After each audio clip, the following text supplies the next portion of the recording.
everyone, my name is Steph, this is the Novelty Corner and welcome to a book haul revisited video. If you are new here, this is a bi-monthly series where I talk about the books that I acquired a year earlier, and I do this in 2-month chunks. So this month we are talking about the books that I acquired in July and August 2020. I'm going to share which ones I've read, unhauled, kept, taken into work, which ones I still have yet to read, and that last category are books that I try and read in the next 2 months. So we are going to dive into the books that I'm going to talk about. So I don't have any books that I unhauled unread for this round, which is fantastic. I did unhaul 2 books that I had read. One was Wonder Woman 84 Ready for Battle, which was a junior fiction / middle grade adaptation of the film, which I was not a huge fan of. The other book that I read and unhauled was Girl, Woman, Other, which was a book that was a really fascinating read, but not one that I felt compelled to keep on my shelves. It was a book that we read from my staff book club, so we had a really great discussion around it, and I've since passed that on to a friend to read as well. All right, moving into books that I read and kept. I have 17 of those. There is Living on Stolen Land by Amberlynn Quay Molina. This is a tiny little book told in verse, and the best description is actually on the back. It says, Living on Stolen Land is a prose-style manifesto about our settler colonial present. At once a call and a guide to action, this beautifully articulated declaration is a must-read for anyone interested in decolonising Australia. It is gorgeous. Amberlynn Quay Molina is one of my favourite Indigenous authors. I had 2 other young adult books. There was The Erasure Initiative by Lily Wilkinson, which is a bit of a dystopian-esque type story where a bunch of people wake up on a self-driving bus with no memory of who they are and why they're there. And also Chasing Lucky by Jen Bennett, which is kind of like a second chance contemporary romance story. It's been a while since I read that one, but like all Jen Bennett books, I really enjoyed it. I also picked up a copy of This Is How It Always Is by Laurie Frankel. I read this earlier in 2020 and then found a copy really cheap that I wanted to add to my shelves. This is the story of a transgender girl and the way that her family copes with that transition. Beautiful, beautiful story. And then the rest are romance books. So I will start with some contemporary romances. There is Conventionally Yours by Annabeth Albert. This is a new adult type romance.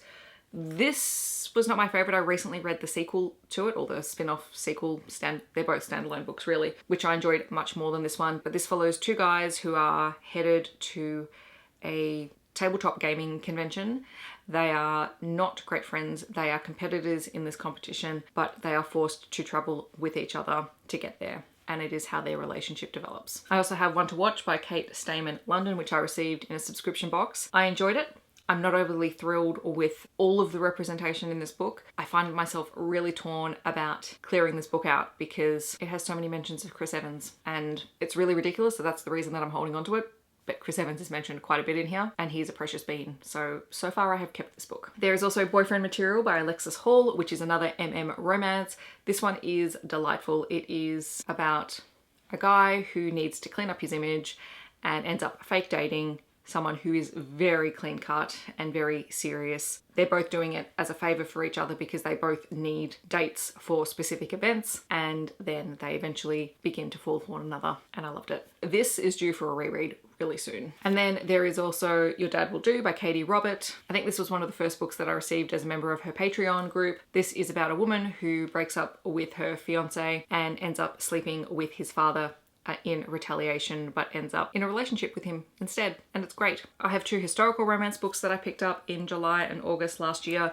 There is Daring and the Duke by Sarah MacLean, which is the 3rd and final book in the Bare Knuckle Bastard series, and this was my favourite of the 3 books. And then Romancing the Duke by Tessa Dare, which was the very first Tessa Dare book that I read as recommended by Kirsty, and I wanted to have a copy for my shelves. I also have the New Camelot trilogy by Sierra Simone, which is a Arthurian legend retelling / erotic romance trilogy. It is also an MMF Menage series as well. You have American Queen, American Prince, and American King. And then the last few books that I have are paranormal romance books. So I have some of the books in Alona Andrews' Hidden Legacy series. So there is Diamond Fire, which is the bridging novella between Nevada and Catalina's stories. Sapphire Flames, which is the first of Catalina's books, and Emerald Flames.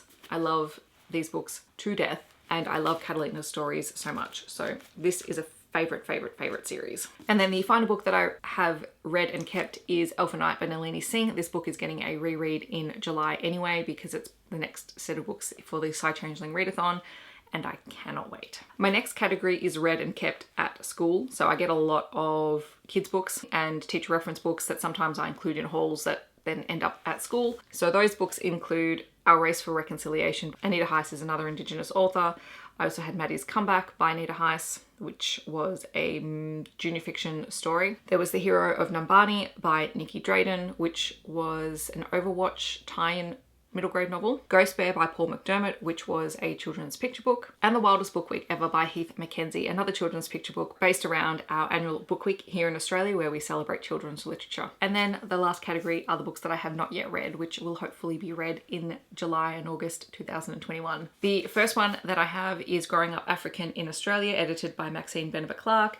This is a series of very short essays written by Africans who have grown up in Australia. It's going to be one of the first things that I pick up because I'm really disappointed in myself that I didn't do it last year. I also have Stealing Thunder by Alina Boyden, which is I don't know if it's a young adult fantasy book or just a fantasy in general that features a transgender character, and I am very eager to see what this is like. And then I had 4 books which I'd received unsolicited by HarperCollins Myra, and I haven't picked them up yet, so I'm going to do it. I'm going to try and do reviews for all of them. So there is One from the Heart by Nikki Logan, Daniel DeLorme and Fiona Green, which features 3 novellas set in the same town, I believe. There is The Healer by Alison Butler, which looks like a historical type story. There is The Road to Ironbark by Kay Dobby. This is an Australian historical story. And also Lonely in Longreach by Eva Scott, which looks to be another rural romance, and we know that I like those, so I don't know why I have not picked this one up yet, honestly. So those are the books that I read, acquired, unhauled, kept, need to read for July and August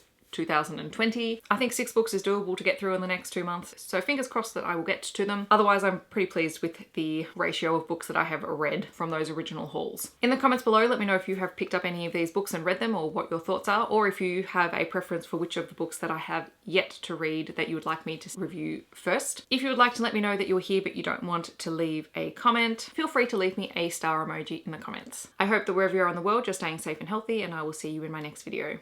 Thanks so much for watching. Bye everyone.